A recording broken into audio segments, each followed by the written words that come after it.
Коронавируска каршы күрөшүү штабынын 27 майдагы маалыматына караганда 41 суткада COVID-19 илдетинен 8 бейтап каза болду. Бишкек шаар менен Чүй облусунан 3-төн, Нарын жана Ысык Көлдү областарында 1ден адам катталды. Саламаттык сактоо жана социалдык өнүгүү министрлигинин жаңы эсебине ылайык коронавирус пандемиясы башталган 2020 жылдын март айынан бери илдеттин курмандыктары жалпысынан 1781 кишиге жетти. Вирус акыркы суткада 376 адамдан аныкталды. Расмий маалыматка ылайык, оору жуктургандардын жалпы саны 103.583 кишиге жетти. Анда 97.151 адам айыгып чыкты.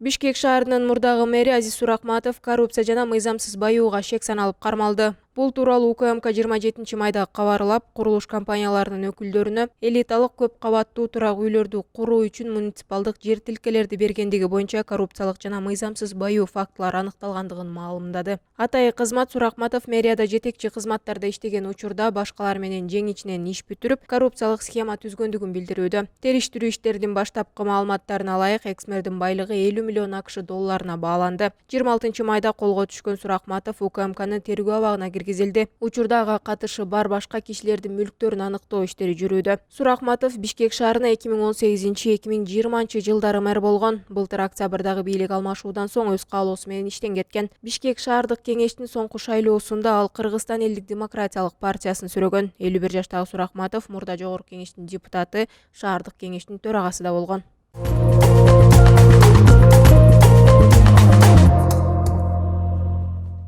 27 майда Бишкек шаарынын 1-май райондук сотунда 27 жаштагы Айзада Канатбекованын уурдоо фактысы боюнча сот жарыяны башталды. Бул ишти судья Салтанат Эсенкулова карап жатат. Иш боюнча 5 айыпталуучу бар. Сыймык Молдосариев, Токон уулу Кубанычбек, Рыспай уулу Ажыкабыл, Замирбек Рахманкулов жана Орузбек Нурумбетов. Коронавирус пандемиясынын айынан алар сотко өткөрүлгөн эмес, ошондуктан жолугушуу онлайн режимде өттү. Ал эми сот 11 июнга чейин тыныгуу жарыялады. Анын айтымында жолугушуу эртең мененки 9-дан кечки 5ке чейин болот. Эске салсак, Айзаданы 5 апрелде эртең менен урдап кетишкен. Ал эми 7 апрелде анын сөөгү Бишкектин жанындагы айылдардан унаанын ичинен табылган. Ошол эле унаада оордагандардын бири Айзаданы зордуктап өлтүргөндөн кийин өз жанын кыйган Замирбек Теңгизбаев болгон.